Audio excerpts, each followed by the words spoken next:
इधर चल रही थी अतीक अहमद की कोर्ट में पेशी, उधर झांसी में पुलिस ने कर दिया उसके बेटे असद का एनकाउंटर, दहाड़े मारकर रोया डॉन। हर कोई कर रहा था अतीक की गाड़ी पलटने का इंतजार, लेकिन पुलिस ने बदल दिया खेल, अब अतीक भी नहीं बचेगा। कांप उठी अतीक की पत्नी। अतीक ने कहा, मुझे भी अब मार दो। लगाया गया नंबर, योगी ने जो सौगंध खाई वो पूरी हो गई। इधर अतीक को जिस बात का डर सता रहा था, उधर झांसी में वही हो गया। अतीक अहमद के सबसे जिगरी बेटे को एसटीएफ ने मौत की नींद सुला दिया। जैसे ही उसका एनकाउंटर किया गया, कोर्ट में ही फूट फूट कर अतीक अहमद रोने लगा। लेकिन असद को पुलिस ने ऐसे ही ढेर नहीं किया, इसके पीछे बहुत बड़ी प्लानिंग की गई। अतीक के बेटे को पुलिस नहीं मारना चाहती थी, लेकिन उसने ऐसी गलती कर दी कि एसटीएफ के पास उसे ढेर करने के अलावा दूसरा कोई रास्ता ही नहीं बचा। 24 फरवरी को प्रयागराज में उमेश पाल की दिन दहाड़े हत्या हुई थी। तब से ही असद फरार चल रहा था। पुलिस उसे लंबे समय से खोज रही थी, लेकिन एनकाउंटर के डर से असद अंडरग्राउंड हो गया था। उसे यही डर सता रहा था कि जैसे पहले बुलडोजर से उसके घर को तोड़ दिया गया, उसी तरह उसे कभी भी मौत की नींद सुला दिया जा सकता है। और जिस बात का उसे डर था वही हुआ।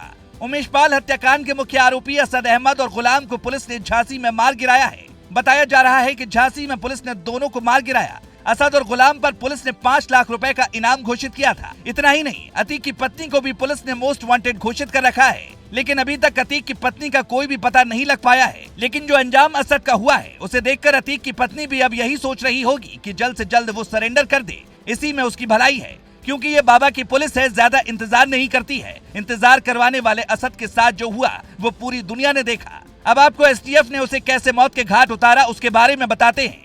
इसे समझने के लिए आपको यूपी एसटीएफ के एडीजी का बयान जरूर सुनना चाहिए। उन्होंने कहा कि अतीक के बेटे असद को जिंदा पकड़ने की कोशिश की गई थी, लेकिन असद और गुलाम ने यूपी एसटीएफ की टीम पर फायरिंग शुरू कर दी। अतीक का बेटा असद आधुनिक हथियारों के साथ फायरिंग कर रहा था। एसटीएफ टीम लगातार इनके पीछे पड़ी थी। एनकाउंटर से पहले दोनों के गोली चलाए जाने के बाद एसटीएफ की ओर से जवाबी फायरिंग की गई। इसमें अतीक का बेटा असद और गुलाम को मार गिराया गया। यूपी एसटीएफ के एडीजी ने कहा कि उनके पास से आधुनिक हथियार बरामद किए गए हैं। झांसी में असद अहमद और गुलाम मोहम्मद के एनकाउंटर का मामला जैसे ही प्रयागराज कोर्ट पहुंचा, प्रयागराज कोर्ट में वकीलों ने नारेबाजी शुरू कर दी। वकीलों ने जय श्री राम के नारे लगाए।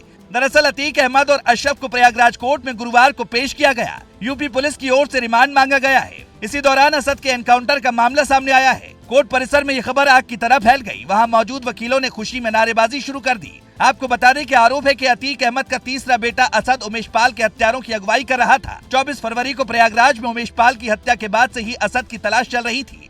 लेकिन अब जब वो एसटीएफ के हत्थे चढ़ा तो उसे ढेर कर दिया गया, क्योंकि अगर पुलिस उसे मौत की नींद नहीं सुलाती तो वो पुलिस के लिए ही खतरा था। आरोप के मुताबिक जिस तरह से उसने एसटीएफ पर फायरिंग की, उसमें कई जवान घायल भी हो सकते थे। लेकिन अब जब असद का काम तमाम कर दिया गया, तो हर किसी के दिमाग में एक ही सवाल उठ रहा है कि क्या अतीक का भी पुलिस नंबर लगाएगी और उसकी गाड़ी पलटेगी। खैर, ये तो वक्त बताएगा कि बाबा की पुलिस माफिया को ढेर करने के लिए आगे क्या क्या करती है। लेकिन इसमें कोई दो राय नहीं कि योगी बाबा ने माफिया को मिट्टी में मिलाने की जो कसम खाई थी, वो अब धीरे धीरे पूरी हो रही है। अतीक के बेटे के एनकाउंटर पर आप क्या कहना चाहेंगे, कमेंट में जरूर बताएं। Bureau report.